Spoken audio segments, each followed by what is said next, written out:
నమస్తే. తెలంగాణ రాష్ట్రంలో కాంగ్రెస్ పార్టీ అధికారంలోకి వచ్చి దాదాపు 3 నెలలు అయితే కావస్తుంది. ఇక మొత్తానికి చాలా పనులను ముందటి వేసుకునేటువంటి ప్రయత్నం అయితే చేస్తున్నారు. ముఖ్యంగా కులగణనకు సంబంధించినటువంటి తీర్మానం ఇప్పటికే అసెంబ్లీ వేదికగా బీసీ సంక్షేమ శాఖ మంత్రి పొన్నం ప్రభాకర్కి ఇప్పటికే ప్రవేశపెట్టినటువంటి పరిస్థితి. ఇక దానికి సంబంధించినటువంటి ఒక కార్యాచరణ మాత్రం రూపొందిస్తున్నారు. ఇక చాలామంది ఇటు కులగణన విషయంలో అసలు ఏం జరిగితే బాగుంటుంది అనేటువంటి దాన్ని దాదాపు 3 దశాబ్దాలుగా 2 దశాబ్దాలుగా ఉద్యమాలలో ఉంటున్నటువంటి వాళ్ళు, ముఖ్యంగా కులగణన వలన ఎలాంటి ఉపయోగం ఉంటుందో తెలిసినటువంటి వాళ్ళు అయితే కొన్ని ప్రతిపాదనలు అయితే పెడుతున్నారు ప్రభుత్వం ముందు.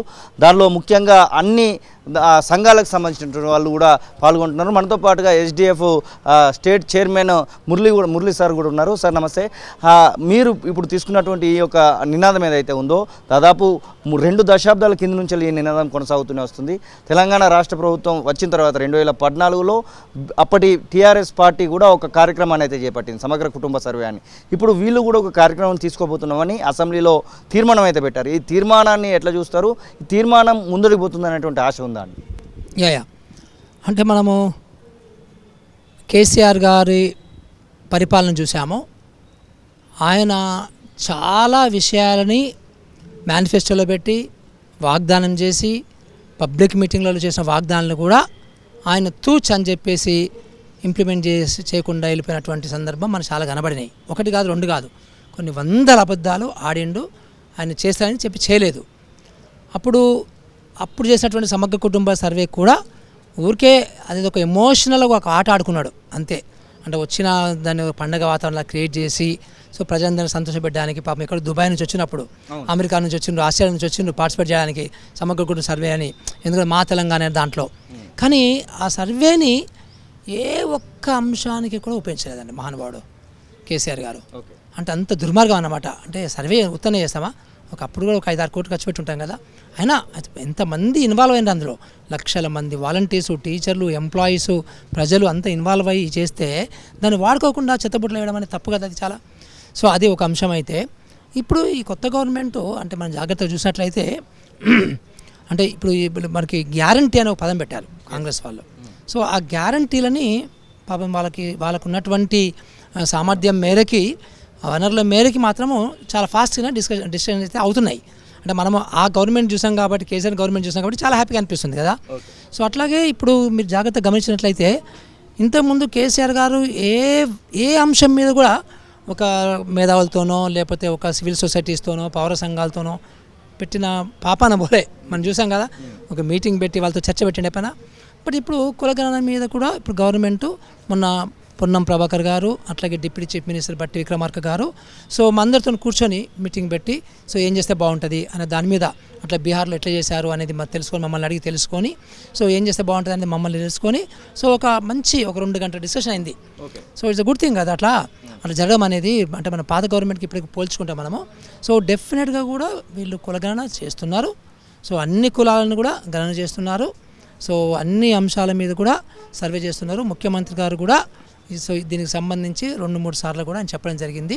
సో కమ్యూనిటీస్ అందరికీ కూడా, తెలంగాణ సమాజాన్ని మొత్తానికి అందరికీ ఉపయోగపడేటట్లుగా మనం చేయాలి అని చెప్పేసి ముఖ్యమంత్రి గారు కూడా సో నేనున్నప్పుడు కూడా చెప్పడం జరిగింది 2-3 విషయాలు. ఎలాంటి విషయాలను మీరు అక్కడ ఉన్నటువంటి మంత్రుల ముందు పెట్టడం జరిగింది, అధికారుల ముందు పెట్టడం జరిగింది? ముఖ్యంగా ఏమేమి ఉంటే బాగుంటుంది అనుకుంటున్నారు? ఏ అంశాలను ప్రధానంగా ముందుకు తీసుకోబోతున్నారు ముఖ్యంగా కులగణన విషయంలో? అంటే మేము దీనికి సంబంధించి బీసీ ప్రొఫెసర్స్, నేను, కొంతమంది అందరం కలిసి జస్టిస్ చంద్రకుమార్ గారు, ప్రొఫెసర్ మురళీ మనోహర్ గారు, ప్రొఫెసర్ తిరుమల గారు, డాక్టర్ పృథ్వీరాజ్, చాలామంది కూర్చొని అసలు ఏమి కవర్ చేయాలి దీంట్లో అనేది మేము కొన్ని అంశాలు ఐడెంటిఫై చేసాము. 40 అంశాలు ఐడెంటిఫై చేసాము. సో దీంట్లో ఏంటంటే ఇప్పుడు మనకి వనరులు అంటే ప్రతి కుటుంబానికి సంబంధించిన వనరులు పరిస్థితి ఎట్లా ఉంది, వాళ్ళ భూముల పరిస్థితి ఎట్లా ఉంది, వాళ్ళ జీవనోపాధుల పరిస్థితి ఎట్లా ఉంది, వాళ్ళ గొడ్డు గోదా పరిస్థితి ఎట్లా ఉంది, వాళ్ళ ఉద్యోగాల పరిస్థితి ఎట్లా ఉంది, వాళ్ళ ప్రభుత్వ ఉద్యోగాల పరిస్థితులు, లేకపోతే వాళ్ళకి ఇంకా వృత్తిపరంగా చేసుకున్నటువంటి జీవనోపాధుల పరిస్థితి ఎట్లా ఉంది, వాళ్ళ చదువు పరిస్థితి ఎట్లా ఉంది, సో వాళ్ళకి సంబంధించినటువంటి కరెంటు కానీ ఇంట్లో ఉన్నటువంటి మౌలిక సదుపాయాలకు సంబంధించిన అవి ఎట్లా ఉన్నవి, ఇవన్నిటిని కూడా టేకప్ చేయాలనే ఉద్దేశంతో సో ఇంట్లో పవర్, ఎలక్ట్రిసిటీ కావచ్చు, లేకపోతే గ్యాడ్జెట్స్, ఎలక్ట్రానిక్ గ్యాడ్జెట్స్ కావచ్చు, టీవీలు కావచ్చు, రేడియోలు కావచ్చు, ఇవన్నీ చాలా అంశాలు. ముఖ్యంగా ఆ కుటుంబంలో ఎవరైనా సర్పంచ్ అయినరా, ఎవరైనా ఎంపీటీస్ అయినరా, ఎవరైనా జడ్పీటీస్ అయినరా, సో రాజకీయ పరంగా కూడా వారి యొక్క స్టేటస్ ఏ రకంగా ఉంది అంటే ఇప్పటివరకు ఉదాహరణకి ఒక కులం తీసుకుంటాము, ఈ కులంలో ఇప్పటివరకు ఒక సర్పంచ్ కాదు కదా, ఒక ఎంపీస్ కాలేదు అని కొన్ని కులాలు బయటపడతాయి కదా. దానివల్ల రాజకీయంగా ఆ కులాలకు బెనిఫిట్ కావడానికి అవకాశం ఉంది. సో అట్లాగే కొన్ని కులాల్లో ఒక్క గవర్నమెంట్ దగ్గర ఉండకపోవచ్చు ఇంతవరకు, అలాంటి కులాలు కూడా బయటపడతాయి ఇప్పుడు మనకి కదా. సో అట్లాగే కొన్ని వర్గాలకు సంబంధించి ఇప్పటివరకు కూడా కొన్ని రకాల పదవులు అనుభవించలేదు, ఇంతవరకు ఒక్కటి కూడా రాలేదు అనేది బయటపడుతుంది. అంటే ఇలాంటివన్నీ కూడా చాలా విషయాలు. సో ఒక ఆర్థిక పరంగానే కాకుండా మనకి రాజకీయ పరంగా కావచ్చు, ఒక వనరుల పరంగా కావచ్చు, ఇవన్నీ విషయాలు చాలా బయటపడతాయి అన్నమాట. అందుకని అవన్నీ కూడా వాటిని ఒక 40 అంశాల కింద గుర్తించి గవర్నమెంట్కి ఇవ్వడం జరిగింది. సో ఈ అంశాలని మీరు తప్పకుండా సరిగ్గా టేకప్ చేయాలని. ఎట్లా అనిపిస్తుంది సార్? దాదాపు 75 రోజుల పరిపాలన మనం చూస్తూ వస్తున్నాము. ఆ 2 అంశాలను ఇప్పటికే మేము తీసుకోబోతున్నామని చెప్తున్నారు. ముఖ్యంగా మహిళలకు సంబంధించినటువంటి ఉచిత బస్సు విషయం కానివ్వండి, లేకపోతే ఆరోగ్యశ్రీకి సంబంధించినటువంటి విషయంలో 10 లక్షలకు పెంచడం కానివ్వండి, ఇంకా రెండింటిని కూడా సెట్స్ మీదకి తీసుకొచ్చడానికి ప్రయత్నం చేస్తున్నామని చెప్తున్నారు. ముఖ్యంగా 200 యూనిట్లకు సంబంధించినటువంటి విద్యుత్తు సంబంధించినటువంటి, ఆ తర్వాత 500లకు సంబంధించినటువంటి గ్యాస్ బండ, ఇవి రెండింటిని కూడా ఈ 27వ తారీఖు నుంచి అమల్లోకి తీసుకురాబోతున్నాం అనేటువంటి మాట చెప్తా ఉన్నారు. వీటి వలన ముఖ్యంగా జనాలకి ఎలాంటి బెనిఫిట్ వస్తుంది అనేటువంటి ఆలోచన మీకు కలుగుతుంది? అంటే ఇప్పుడు నాలాంటి వాళ్ళకి నేను దీన్ని ఒక పెద్ద బెనిఫిట్ కింద చూడను, కానీ బట్ రాజకీయ పార్టీలు వాళ్ళు మేనిఫెస్టోలో పెట్టినటువంటివి, అట్లాగే పబ్లిక్ మీటింగ్లలో వాళ్ళ నాయకులు, ప్రధాన నాయకులు ఏదైతే వాగ్దానాలు చేశారో అది ఎలక్షన్ కాంటెస్ట్ కావచ్చు, కానీ బట్ ఆ వాగ్దానాలకి వాల్యూ అనేది ఉంటుంది. సో ఆ వాగ్దానాలని వీళ్ళు అమలు చేయడానికి ట్రై చేస్తున్నారు. సో ఇప్పుడు ఎవరిని తప్పటాలని ఎవరిని తప్పటను. సో వీళ్ళు వాగ్దానం చేశారు, సో ప్రజలు కోరుకుంటున్నారు, జరగాల్సిందే, అయిపోయింది. సో బట్ కానీ దీంతో పాటుగా సుస్థిర అభివృద్ధి, విద్యకు సంబంధించి, వైద్యానికి సంబంధించి, తర్వాత స్కిల్స్కి సంబంధించి, జీవనోపాధులకు సంబంధించి, ఇవన్నీ కూడా అట్లాగే సుపరిపాలనకు సంబంధించి, అవినీతి తగ్గించడం సంబంధించి. నా నెక్స్ట్ ప్రశ్న అదే ఉండబోతుంది సార్. ఎందుకంటే మొన్న ఓటాన్ బడ్జెట్ కూడా పెట్టడం జరిగింది. దానిలో దాదాపు ఒక గతంతో పోల్చుకుంటే 1-2% విద్యకు, 1-2% వైద్యానికి కూడా దానిలో బడ్జెట్ అయితే కనబడుతుంది. 2,72,000 కోట్ల బడ్జెట్లో మీరు దాన్ని ఎట్లా చూస్తారు? ఈ కాంగ్రెస్ పార్టీ కొత్తగా వచ్చినటువంటి ప్రభుత్వం పెట్టినటువంటి ఓటాన్ బడ్జెట్ని. అంటే ఇప్పటికిప్పుడు మనము దాని నుంచి మనం ఏం తీసుకోవడానికి లేదండి. ఇది vote on account budget number 1. Number 2, వీళ్ళు హెచ్చులకు పోకుండా, అలా అంతకుముందు పాత గవర్నమెంట్ ఏం చేస్తారంటే శుద్ధాలే మళ్ళీ అడుగుతురా వీళ్ళు అని చెప్పేసి, అంటే దాన్ని వాళ్ళ సామర్థ్యానికంటే, ప్రభుత్వం యొక్క సామర్థ్యం కంటే ఎక్కువ బడ్జెట్ని ప్రొజెక్షన్ చేసి చూపించినటువంటి సంఘటన మనం చూసాం చాలా. సో ఇప్పుడు ఈ గవర్నమెంట్ అట్లా చెప్పొద్దు, మనము కరెక్ట్గా మనకి ఎంత ఆదాయం రాగలుగుతుందో, ఎంత గవర్నమెంట్ ఆఫ్ నుంచి ఎంత మనకి ఫండ్స్ రాగలుగుతాయో వీటిని దృష్టిలో పెట్టుకొని, మన ఆదాయ వనరులను దృష్టిలో పెట్టుకొని మనం చేద్దామనే ఉద్దేశంతో గత సంవత్సరం కంటే తగ్గించారు. ఎందుకంటే గత సంవత్సరం వాళ్ళు ఇచ్చినటువంటి బడ్జెట్లో ఎప్పుడు కూడా 100% ఖర్చు పెట్టలే. సో అందుకని ఆ విషయం తెలుసు కాబట్టి క్లియర్ కట్గా వీళ్ళు చాలా ఒక పారదర్శకంగా అది తీసుకున్నారు. సో దానివలన బడ్జెట్ కట్ అయింది, సహజంగా కూడా తగ్గిందనమాట. అదొక విషయం. అయితే రెండో విషయం ఏంటంటే, ఇప్పుడు మనకు సమస్య అంతా ఎక్కడ వస్తుందంటే, ఈ భరోసాలు, ఈ గ్యారంటీలు ఏవైతే ఉన్నాయో దానికి డబ్బు అవుతుంది. సో సుమారుగా ఎంత 53,000 కోట్ల రూపాయలు దానికి పోయినవి, డబ్బులు పోయినవానికి. సో ఇప్పుడు వీళ్ళు తక్షణం చేయాల్సింది ఏంటంటే, నెక్స్ట్ 1 ఇయర్లో విద్యకు సంబంధించి, వైద్యానికి సంబంధించి బడ్జెట్ పెంచుకోవాలి, నెంబర్ 1. నెంబర్ 2, ఆ పెంచుకోవాలి అంటే ఇక్కడ వీళ్ళు క్లియర్ కట్గా ఈ భరోసాలు, ఈ గ్యారంటీలు ఉన్నాయి కాబట్టి అది తగ్గదు, అది అట్లాగే ఉంటుంది. సో దానికి సంబంధించినటువంటి గ్యారంటీలకు సంబంధించినటువంటి అర్హతని, అంటే అవి ఏ కుటుంబాలు అర్హులు అనేది జాగ్రత్తగా గుర్తించుకొని అట్లా ఈ రకంగా ఇస్తే దీనికి ఖర్చు తగ్గుతుంది. అంటే ఇప్పుడు కుల ఎట్లాగో జనగణన చేస్తున్నారని చెప్తున్నారు కాబట్టి అది వీటికి ఉపయోగపడడానికి ఉంటుంది కదా. అలా ఉంటుంది, ఎగ్జాక్ట్లీ. దాన్ని పగడ్బందీగా దాన్ని సర్వే చేసుకోవడము, ఆ డేటాను క్లీన్ చేసుకోవడము, దాన్ని చక్కగా అమలు చేసుకోగలిగితే మీరు అన్నట్టుగా ఇప్పుడు వీళ్ళు గ్యారంటీలకు ఏవైతున్నాయో దానికి సంబంధించిన అర్హతని కరెక్ట్గా గుర్తించడానికి అవకాశం ఉంటుంది. ఇప్పుడు ఉదాహరణకి మనకి సింపుల్ అందరికీ అర్థమయ్యేటట్టు చెప్పాలంటే, మనకి రైతు బంధు, పాత రైతు బంధు ఉంది, ఇప్పుడు కొత్తగా మనకి రైతు భరోసా అంటున్నాం కదా. దానికి సంబంధించి ఇప్పుడు మనకి ఇంతకుముందు రాళ్ళకి, రప్పులకి, రైతులు కాని వాళ్ళకి 28,000 కోట్ల రూపాయలు ఇచ్చినాడు. 73,000 కోట్ల నేను చెప్తే ఉన్నాను, అది ఇప్పుడు గవర్నమెంట్ చెప్పింది. ఇప్పుడు గవర్నమెంట్ మొన్న ఏం చెప్పిందంటే 22,000 కోట్ల రూపాయలు రాళ్ళ రూపాయలకి ఇచ్చిందని చెప్పింది. నేను ఇంకా దాన్ని కొంచెం యాడ్ చేసి రైతులు కాని రైతులకి, సో ఎంప్లాయీస్కి, ఎన్ఆర్ఐలకి, ఇన్కమ్ ట్యాక్స్ కట్టే వాళ్ళకి వేస్తే 28,000 కోట్లు వస్తుంది, అది కూడా గ్యారంటీ పక్కా అనమాట. సో అంటే అలాంటివి అర్హతని చాలా జాగ్రత్తగా మనం డిసైడ్ చేయగలిగితే ఇప్పుడు బడ్జెట్ ఇక్కడ ఖర్చు తగ్గుతుంది. సో అది మనకి విద్యకు కానీ వైద్యానికి కానీ అవైలబిలిటీ వస్తుంది, నెంబర్ 1. నెంబర్ 2, కొంచెం ట్యాక్సెస్ కూడా పెంచుకోవాలి. సో కొంచెం ట్యాక్సెస్ కూడా మనం ధనవంతులకు ట్యాక్స్ ఇంకో 2 పైసలు ట్యాక్సెస్ ఏమైందండి, ఏం కాదు. సో ధనవంతులకి మనకు చాలా కంపెనీలు వచ్చినవి, ఒక స్పెషల్గా ఎడ్యుకేషన్ సెస్ పెట్టచ్చు. సో ఒక ఆదాయము నుంచి పైన ఉన్న వాళ్ళకి మాత్రమే, అందరికి కాకుండా. సో ఆ రకంగా కొన్ని కొత్త వనరులు ఏర్పాటు చేసుకోవాల్సిన అవసరం గవర్నమెంట్కి ఉంటుంది. దాని ద్వారా సో మనకి ఇప్పుడు విద్యకి సంబంధించి, వైద్యానికి సంబంధించి సో అది మెరుగుపడడానికి అవకాశం ఉంటుంది. కాబట్టి అది ఈ ఫస్ట్ 1 yearలో ఇది ఏంటంటే క్రెడిబిలిటీ ఆఫ్ ది గవర్నమెంట్ వాళ్ళు చేసుకుంటున్నారు పాపం. అంటే మేము అబద్ధాలు ఆడము, కేసీఆర్ లాగా అబద్ధాలు ఆడము, మేము నిజాలే చెప్తాము అనే దాంట్లో పడి వాళ్ళు ఇప్పుడు పాపము ఈ డబ్బుని, వనరులని అడ్జస్ట్ చేసుకోలేని కానీ పరిస్థితి మనకు క్లియర్ కనబడుతుంది.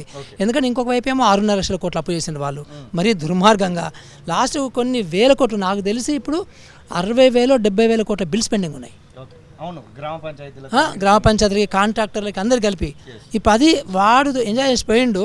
వాళ్ళు ఎంత కమిషన్ తీసుకున్నారో, ఎంత తీసుకున్నారో అంత పక్కన పెడితే ఇప్పుడు పేమెంట్ వీళ్ళు చేయాలి. అంటే ఇలాంటి కొన్ని ఉన్నవి, కొన్ని లోటుపాట్లు ఉన్నవి గవర్నమెంట్లో. ఎందుకంటే బికాజ్ ఆఫ్ వాళ్ళు చేసిన పనికి, వాళ్ళు చేసిన దొంగ పనులకి, వాళ్ళు చేసినటువంటి దుర్మార్గ పనులకి ఇప్పుడు వీళ్ళు బలి కావాల్సి వస్తుంది. సో అంత కొంత అడ్జస్ట్మెంట్కి, ఈ అడ్జస్ట్మెంట్కి మనం టైం ఇవ్వాలి గవర్నమెంట్కి తప్పకుండా కూడా. సో మనం వెయిట్ అండ్ సీ. అయితే డెఫినెట్గా అంతకంటే ఎడ్యుకేషన్కి బడ్జెట్ పెరిగింది చాలా. సో ఇంకా మనకి బడ్జెట్ పెరిగింది సుమారుగా ఇంకొక 4-5 వేల కోట్లు పెరిగినవి. అట్లా ఇంటర్నేషనల్ స్కూల్స్ మొదలు పెడుతున్నారు, అట్లా గురుకులాలు కూడా అది దాంట్లో లేదు కానీ పెడుతున్నారు. సో అట్లాగే ఒక 500 కోట్ల రూపాయలు స్పెషల్గా యూనివర్సిటీకి ఇచ్చిండ్రు కాబట్టి సో డెఫినెట్గా మనకి అదొకటే కాదండి, సుమారుగా 10-12 వేల కోట్ల రూపాయలు మనము టీచర్కి ఇస్తాం. సో ఇప్పుడు టీచర్ల పని విధానాన్ని పెంచాలి, సో నాణ్యమైన విద్య పెంచాలి, ఆ విద్య నాణ్యత పెంచాలి కదా, దాని మీద అది డబ్బు ఖర్చు పెట్టకుండానే మనం చేయాల్సిన పని కూడా చాలా ఉంది. ఎడ్యుకేషన్ మినిస్టర్ ఇంకా లేడు, ఎట్లా ఎడ్యుకేషన్ ముందట పడుతుంది అనేటువంటి మాట కొంతమంది విద్యావేత్తల నుంచి వెళ్ళి, ప్రతిపక్ష నాయకుల నుంచి వస్తున్నటువంటి మాట. నిజంగానే ఎడ్యుకేషన్ మినిస్టర్ లేకపోవడం వల్ల డిస్టర్బెన్స్ ఉంటుంది అనుకోవచ్చా? కేవలం బుర్రా వెంకటేశం పేరు మీదనే ఇప్పుడు రన్ అవుతుంది, ఒక ఐఏఎస్ ఆఫీసర్ సంబంధించినటువంటి వ్యక్తి మీద. అవును. సో అంటే I strongly recommend education minister ఉండాల్సిందే. సో ఎందుకంటే అంటే యాక్చువల్గా ముఖ్యమంత్రి గారు యొక్క ఉద్దేశం నాకు అర్థమైంది ఏంటంటే, నేను ఎడ్యుకేషన్కి చాలా ఎక్కువ ప్రాముఖ్యత ఇస్తాను, ప్రాధాన్యత ఇస్తాను, అది నేనే పెట్టుకుంటాను అనే ఒక ఆలోచన విధానం ఉంది ముఖ్యమంత్రి గారి దగ్గర ఉంది. కానీ బట్ నేను యాజ్ ఏ ఎక్స్పీరియన్స్డ్ పర్సన్గా నేను రికమెండ్ చేసేదంటే ఒక మినిస్టర్ ఉండాలి సపరేట్గా. ఎందుకంటే మీరు ముఖ్యమంత్రిగా ఎప్పుడైనా రివీల్ చేయొచ్చు, ఎప్పుడైనా మీరు డెసిషన్ తీసుకోవచ్చు, ఎప్పుడైనా మీరు దానికి సంబంధించి ఆలోచన చేసుకోవచ్చు, మీరు పథకాలు చేస్తూనే ఉండొచ్చు. కానీ ఒక మంత్రి ఉంటే ఏమవుతుందంటే ప్రిన్సిపల్ సెక్రటరీకి ఈజీ అవుద్ది, సో గవర్నమెంట్కి ఈజీ అవుతుంది అనమాట. చిన్న డెసిషన్స్, ప్రతి ఒక్క డెసిషన్ ముఖ్యమంత్రి దగ్గర పోవడం కష్టము. సో ముఖ్యమంత్రి కూడా అంత టైం ఉండదు యాక్చువల్గా. సో తప్పకుండా ఒక విద్యాశాఖ మంత్రి వేయాలని చెప్పేసి నేను రికమెండ్ చేస్తాను. ప్రజాపాలనలో మేము ఎలాంటి సజెషన్స్ ఇచ్చినా తీసుకుంటామని మొదటి నుంచి ముఖ్యమంత్రి చెప్తున్నారు, ఇక్కడ ఉన్నటువంటి మంత్రులు అందరూ చెప్తున్నారు. నిన్న BSP party state chief RS Praveen Kumar ఒక ట్వీట్ చేస్తే గురుకుల అభ్యర్థులకు సంబంధించినటువంటి విషయంలో దానికి ఇమీడియట్గా 1-2 గంటల వ్యవధిలో ఉన్నాయి. ముఖ్యమంత్రి నుంచే ట్వీట్ ఎక్స్ వేదికగా ఒక ట్వీట్ అయితే రిప్లై వచ్చినటువంటి పరిస్థితి. మీరు దాన్ని చూసిరని అనుకుంటున్నాను, దీన్ని ఎట్లా చూడొచ్చు అంటారు? అదే ఆయన చెప్పింది అంటే ఆర్ఎస్ ప్రవీణ్ కుమార్ గారు చెప్పింది చాలా పర్టినెంట్ పాయింట్. ఏంటంటే మనకి ఇప్పుడు 2 లక్షల ఉద్యోగాలు వస్తున్నాయి, అందరు క్యాండిడేట్లు అన్ని ఉద్యోగాలకు అప్లై చేస్తారు. ఇప్పుడు గ్రూప్ 2 వచ్చిన అనుకోండి, ఈరోజు నాకు వచ్చిన గ్రూప్ 2, మళ్ళీ గ్రూప్ 1 వచ్చింది అనుకో, సహజంగా గ్రూప్ 1 మూవ్ అవుతాయి కదా. నేను ఇక్కడ ఈ గ్రూప్ 2 పోస్ట్, నా పోస్ట్ అట్లా వేకెంట్ ఉంటుంది కదా, ఆ వేకెన్సీని అట్లా ఉంచకుండా సో ఇదే లిస్ట్లో కింద క్యాండిడేట్స్ని పెట్టుకోండి, మీరు ఎలిజిబుల్ చేసి పెట్టుకోండి. ఈ ఖాళీలు అయిన కొద్దీ ఈ కింద ఉన్న వాళ్ళని అక్కడ నింపండి. ఒక బీసీఏ క్యాండిడేట్ వెళ్ళిపోయాను గ్రూప్ 1కి, గ్రూప్ 2 నుంచి. సో అక్కడ బీసీఏ క్యాండిడేట్ కింద ఉన్న నెక్స్ట్ బీసీఏ క్యాండిడేట్కి అక్కడ రావాలి. సో దీన్ని రిప్లెనిష్మెంట్ అంటారు అన్నమాట ఎప్పటికప్పుడు. లేకపోతే ఏమవుతుందంటే అలాంటి అరేంజ్మెంట్ లేకపోతే సిస్టంలో, సో ఇది మళ్ళీ మళ్ళీ నోటిఫికేషన్ రావాలి, మళ్ళీ దానికి ఇంకో 1 year or 2 years అయితే అర్థం కాదు. అది ఎందుకు దీన్ని కింద పెట్టుకుంటే గవర్నమెంట్ ఆఫ్ ఇండియా, మీరు అన్నట్లుగా గవర్నమెంట్ ఆఫ్ ఇండియాకి అట్లాంటి చాలా డిపార్ట్మెంట్స్ పెట్టుకుంటారు, అట్లా రిప్లేస్మెంట్ మెథడాలజీ ఉంది. సో అలాంటిదే ఉంటే బాగుంటుంది అనే ఉద్దేశంతో ఆర్ఎస్ ప్రవీణ్ కుమార్ అన్నాడు. సో సీఎం గారు రెస్పాండ్ కావడం చాలా ఆహ్వానించదగినటువంటి విషయం, అది మంచి పని, అది గుడ్ థింగ్. అసెంబ్లీ వేదికగా కాళేశ్వరం మీద, ఆ తర్వాత కృష్ణా జలాల మీద ఒక ఫైటే జరిగిందని చెప్పుకోవచ్చు. దాదాపు బడ్జెట్ మీద జరగాల్సినటువంటి చర్చ కాస్త 2 రోజుల పాటు కృష్ణా జలాలు, ఇటు కాళేశ్వరం సందర్శన, ఇటు జర్నలిస్టులను తీసుకెళ్లడము, అందరిని తీసుకెళ్లడం, వీటి మీదనే జరిగిపోయినటువంటి పరిస్థితి. ఈ యొక్క చర్చలను చూస్తూ ఉంటే ఎట్లా అనిపిస్తుంది? 10 ఏళ్ల తర్వాత జరుగుతున్నటువంటి చర్చలను చూస్తూ ఉంటే. అంటే ఈ చర్చ అవసరం అండి. ఎందుకు అవసరం అంటే హరీష్ రావు గారు, కేసీఆర్ గారు, కేటీఆర్ గారు, కవిత గారు, వీళ్ళంతా కూడా మాయల మరాఠీ. అండ్ వీళ్ళ యొక్క నోరు ఎట్లా ఉంటుందంటే ఎంత అబద్ధాన్నైనా కానీ ప్రజల మీద రుద్దేస్తారు. సో ప్రజలు నిజమైనట్టుగా నమ్మించే వాళ్ళకి అదొక గమ్మత్తు సామర్థ్యం ఉంది వాళ్ళకి. సో అది నిజమే అనుకుంటారు అందరూ కూడా. మరి ఎంత అంటే ఇప్పుడు కాళేశ్వరం ప్రాజెక్ట్ అనేది ఒక పెద్ద ద్రోహం అండి. ఎంత దరిద్రమైనటువంటి ప్రాజెక్ట్ అది, ఎంత ద్రోహం చేశారు రాష్ట్రానికంటే 1.5 కోట్ల రూపాయలు దానికి ఇన్వెస్ట్మెంట్ చేస్తే తప్ప అది ఒక కొలికి రాదు. అది పక్కన పెడితే ఇప్పుడు 1,00,000 కోట్లు పెట్టి నువ్వు 36 లక్షల ఎకరాలకి నీళ్ళు ఇస్తానని చెప్పి 97,000 ఎకరాలకి నువ్వు నీళ్ళు ఇచ్చుకుంటూ అట్లాగే 2 టీఎంసీ ప్లాన్ ప్రకారమే నీకు అసలు నీళ్ళు దొరుకుతలేవు, నువ్వు లిఫ్ట్ చేయలేకపోతున్నావు అంటే మళ్ళీ 3వ టీఎంసీ తీసుకొచ్చి ఆ 3వ టీఎంసీకి మళ్ళీ 4,600 కోట్ల రూపాయలు మళ్ళీ వితౌట్ టెండర్ లేకుండానే మళ్ళీ అదే కాంట్రాక్ట్ నామినేషన్ మీద ఇచ్చి ఏంటంటే ఇదంతా కూడా నువ్వు కట్టింది పోనీ ఎంత చెప్పి చక్కగా కట్టినావా అంటే మళ్ళీ మొత్తం నెర్రెలు బాసే, మొత్తం క్రాకులు వచ్చాయి. సో ఈరోజు మేడిగడ్డ బ్యారేజ్ అనేది మూలం. అక్కడ నుంచి నీళ్లు మాత్రం అక్కడ నుంచి అన్నారం వెళ్తాయి, అన్నారం నుంచి సుందిళ్ళకి వెళ్తాయి, సుందిళ్ళ నుంచి మొత్తం లాస్ట్ మల్లన్న సాగర్ వరకు నీళ్ళు వస్తాయి మనకి కదా. నీకు మేడిగడ్డ నీళ్ళు నిలబడే పరిస్థితి లేకపోతే ఇక నీళ్ళకి మొత్తం హోల్ కాళేశ్వరం ప్రాజెక్టు మొత్తం క్లోజ్ అయిపోతుంది. సో అందుకనే ప్రజలకు ఎక్కువ అర్థం కావడానికి ఎక్కువ చర్చ చేయాల్సినటువంటి అవసరం వచ్చింది గవర్నమెంట్కి. అందుకనే చేశారు వాళ్ళు. నేనేదో గవర్నమెంట్ సపోర్ట్ చేస్తున్నాను కాదు కానీ బట్ నిజంగా కూడా ప్రజల్ని వాళ్ళు నమ్మిస్తున్నారు. వాళ్ళు ఏం నమ్మిస్తున్నారు తెలుసా, ఇప్పుడు మేడిగడ్డ ప్రాజెక్ట్ రిపేర్ చేస్తే అయిపోతుంది కదా. సో మీరు రిపేర్ చేయకుండా దీన్ని కొలదొక్కడానికి ప్రయత్నం చేస్తున్నారు. సో మీరు ఎందుకు మీరు నీళ్ళు నిలుపుతలేదు అంటారు.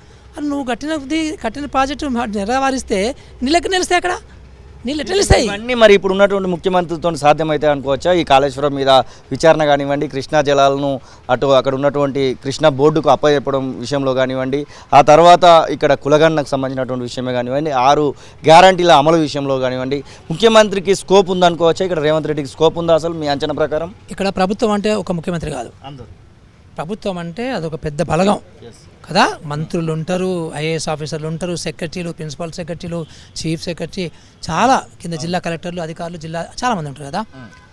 చాలా పెద్దది గవర్నమెంట్ అంటే కదా. మనది తెలంగాణ అనేది ఒక దేశంతో ఈక్వల్ కదా. 36 పెద్ద దేశం అయింది ప్రపంచంలో, గుర్తుపెట్టుకోండి. తెలంగాణ అంటే చిన్న అనుకోకండి మీరు. సో ఇంత పెద్ద దీన్ని ఇంత పెద్ద ప్రభుత్వంకి డెఫినెట్గా సామర్థ్యం ఉంటుంది. ఎందుకంటే సామర్థ్యం బరాబర్ సామర్థ్యం ఉంటుంది కదా. సో ఈజీ చేయగలరు, చాలా ఈజీ చేయగలరు. ఇవన్నీ కూడా సిస్టమేటిక్గా వెళ్ళాలి అంతే. సిస్టమేటిక్గా వెళ్తూనే ఉన్నాడు ఆయన.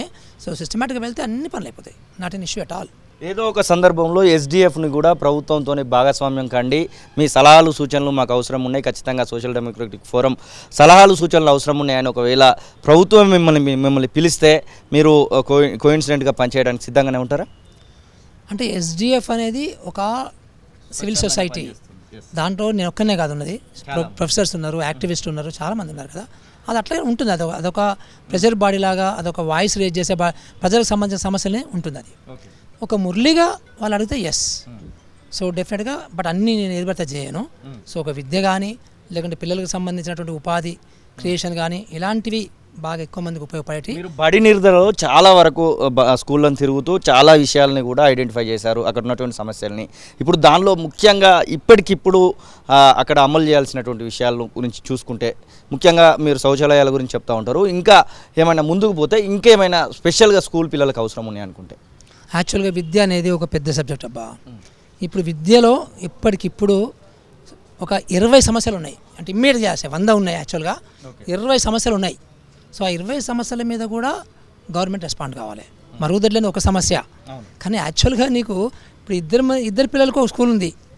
సో అట్లాగే టీచర్ స్టూడెంట్ రేషియో చాలా బ్రహ్మాండంగా ఉంది, కానీ అయినా కానీ కొన్ని చోట్ల మనకి వేకెన్సీస్ ఉంటాయి. సో అది ఆ అడ్జస్ట్మెంట్ అనేది ఒక బ్రాడ్గా దాని మీద పెద్ద చర్చ జరగాలండి. అంటే యాక్చువల్లీ ఇప్పుడు ఉన్నటువంటి ప్రతి గ్రామానికి ఒక స్కూల్ అనేది కరెక్టా కాదా, సో అట్లా పెట్టడం కరెక్టా, లేకపోతే ఒక గ్రూప్ ఆఫ్ గ్రామాలు కలిపి ఒక స్కూల్ పెట్టి ఆ స్కూల్కి బస్సెస్ అరేంజ్ చేయడం అది కరెక్టా. సో ఒక దాని మీద పెద్ద ఎత్తున సమాజంలో చర్చ జరగాలి. సో ఏది బెస్ట్ అనేది. ఎందుకంటే ఒకవైపు టీచర్లు ఉన్నారు కానీ చదువు లేదు మరి. సో ఎందుకు లేదు? సో వాళ్ళకు ఒక మానిటరింగ్ వ్యవస్థ లేదు. సో అట్లా టీచర్స్ యొక్క కెపాసిటీ బిల్డింగ్కి సంబంధించినటువంటి అంశాలు ఉన్నవి. సో అట్లాగే కరికులంకి సంబంధించిన అంశాలు ఉన్నవి. సో అట్లాగే మౌలిక సదుపాయాలకు సంబంధించిన అంశాలు ఉన్నవి. సో పిల్లలకు సంబంధించినటువంటి అంశాలు ఉన్నవి. వాళ్ళ సైకాలజీకి సంబంధించిన ఇష్యూస్ ఉన్నవి. సో పిల్లల తల్లిదండ్రులకు సంబంధించినటువంటి వాళ్ళ భాగస్వామ్యం పెంచడానికి అదొక సమస్య. ఇటు చాలా సమస్యలు ఉన్నవి. సో ఒక 20 సమస్యలు అయితే ఐడెంటిఫై చేయొచ్చు టక్కన. సో 20 సమస్యల మీద ప్యారల్గా గవర్నమెంట్ చేయాల్సినటువంటి అవసరం ఉంది. సో ప్రభుత్వం అనేది విద్య కొన్ని రోజులు ఆగుతుందంటే కుదరదు, కొన్ని రోజులు ఆగుతుందంటే ఒక జనరేషన్ పోద్ది. సో ఇప్పటికే 10 సంవత్సరాలు పోయింది. సో అందుకనే ప్రభుత్వం డెఫినెట్గా విద్య మీద పెద్ద ఎత్తున దాని మీద కొన్ని పథకాలను కొన్ని ఇంటర్వెన్షన్స్, అంటే ఎక్కడైతే లోపాలు ఉన్నాయో ఆ లోపాలను సరిచేయాల్సిన అవసరం ఉంది. చివరిగా ఒక మాట సార్, ఎస్సీ గురుకులాలు, బీసీ గురుకులాలు ఇట్లా గురుకులాలకు పేర్లు పెట్టి గత ప్రభుత్వం అయితే నడిపింది, కానీ అన్ని గురుకులాలు ఒకటే, గురుకులం అనే పేరు మీదనే ఇప్పుడు రన్ చేస్తామని రీసెంట్గా ఒక సర్క్యులర్ కూడా ఈ కొత్తగా వచ్చినటువంటి గవర్నమెంట్ అయితే తీసింది. దీన్ని ఎట్లా రిసీవ్ చేసుకుంటారు మీరు? అంటే నేను పర్సనల్గా మురళిగా ఒక విద్యా వ్యవస్థని స్టడీ చేసి దేశాల్లో కూడా చూసినటువంటి ఒకటి ఏంటంటే యాక్చువల్గా గురుకులాలు అనేది ఒక సొల్యూషన్ కాదు. గురుకులాలలో ఎంతమంది పిల్లలు ఉంటారు? ఒక సుమారుగా ఒక 6% పిల్లలు ఉంటారు, 7% ఉంటారు మొత్తం గురుకులాలు వస్తే. మీరు ఇంకో 1% వేస్తారు కొత్త గురుకులాలు వస్తే. మరి వాటి బట్టి ఇంకా 92%, 93% మంది పిల్లల వాళ్ళ సంగతి ఏంటి అందుకు బయటకు వస్తుంది. అది ఒకటి నెంబర్ 1. నెంబర్ 2 అండి, ఈ గురుకులాలలో ఉన్నటువంటి పిల్లలు వాళ్ళు తల్లిదండ్రులకు దూరమయ్యి ఒక సమాజానికి దూరమయ్యి అది కరెక్టా కాదనేది ఒక పెద్ద ఇష్యూ. ఎందుకంటే ప్రపంచంలో ఏ దేశం కూడా గురుకులాల బేసిస్ మీద విద్యను అభివృద్ధి చేయలేదు. సో మన దగ్గరనే రాజకీయంగా దీన్ని గురుకులాలను వాడుకుంటున్నారు తప్ప సో నిజానికి గురుకులాలతోని అభివృద్ధి అనేది జరగదు. సో కాకపోతే ఇక్కడ మనకి ఏంటంటే అన్ని చోట్లలో మేము చేయలేం కాబట్టి కొన్నైనా చేస్తామనే కాన్సెప్ట్ చేస్తున్నారు కానీ బట్ అది పర్మనెంట్ సొల్యూషన్ అయితే కాదు గురుకుల అనేది. ఇంకొక మీరు అడిగిన ప్రశ్నలు ఏంటంటే అన్ని కులాలను కలపాలన్నా, కులాలను కూడా పెట్టాలంటే అన్ని కులాలను కలపాలి.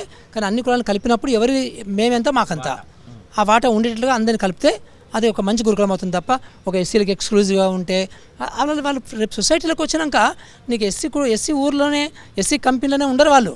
సో వాళ్ళు అందరితో కలవాలి కదా. సో ఆ కలవాలి అంటే అలాంటి ఒక సిచ్యుయేషన్ చిన్నప్పటి నుంచే రావాలి అది. సో అది మీకు స్కూళ్ళల్లో సాధ్యమవుతుంది. సో అందుకని స్కూళ్ళల్లో అన్ని కులాలను కలపడం పాతకాలంలో కొంచెం ఎక్కువ వీళ్ళకి ఉండాలి, ఎందుకంటే బికాజ్ వీళ్ళ యొక్క అభివృద్ధి జరగలేదు కాబట్టి అనే దాంట్లో ఎక్స్క్లూజివ్గా అది కూడా కరెక్టే, పాతకాలంలో చేసింది కూడా కరెక్టే. బట్ ఇప్పుడు ఈ కొత్త గురుకులాలని కూడా గవర్నమెంట్ ఆలోచిస్తున్నట్టుగా ఇట్లా ఇది కూడా ఇప్పుడు ఇది కరెక్ట్, ఇప్పుడు లేటెస్ట్గా ఇది కరెక్ట్ అవుతుంది. కానీ అందులో మీకేంటంటే ఈ ముఖ్యమైన పాయింట్ ఏంటంటే అందులో 85%, 90% ఎస్సీ, ఎస్టీ, బీసీ వీళ్ళకి ఇవ్వాలి. అది ఇంపార్టెంట్. అంతేగాని 50% వేసి మిగతా 50% ఓపెన్ అంటే మళ్ళీ ఆ స్క్యూయింగ్ డెవలప్మెంట్ అవుతుంది, పాతకత అవుతుంది. అట్లా కరెక్ట్ కాదనమాట. సో అందుకని ఆ రిజర్వేషన్ కోటా అనేది ఆ గురుకులాల్లో మాత్రము 85% మాత్రము బీసీ, ఎస్సీ, ఎస్టీ మైనారిటీస్కి ఇవ్వాలి. Thank you. ఇది ఆకునూరు మురళి చెప్తున్నట్టు మాటలు. ఖచ్చితంగా కులగణన చేయడం వల్ల చాలా ఉపయోగపరమైనటువంటి పరిస్థితి అయితే ఉంటుంది. ఇక అన్ని రకాలైనటువంటి విషయంలో ఈ ప్రభుత్వం కొంచెం పాత ప్రభుత్వం పోలిస్తే ముందుగానే పోతుందని చెప్పుకోవచ్చు. ఇక కాళేశ్వరంకి సంబంధించిన కానివ్వండి, కృష్ణా జిల్లాలకు సంబంధించిన కానివ్వండి, మిగిలినటువంటి గ్యారంటీల అమలు విషయంలో కానివ్వండి ప్రభుత్వం ఖచ్చితంగా అనుకుంటే ముందరికి పోవడానికి అయితే అవకాశం ఉంది అనేటువంటి మాటనైతే ఇక్కడ ఉన్నటువంటి ఆకునూరి మురళి అయితే చెప్తున్నటువంటి పరిస్థితి. కెమెరా పర్సన్ సతీష్తో శ్రీనివాస్, తొలి వెలుగు, హైదరాబాద్.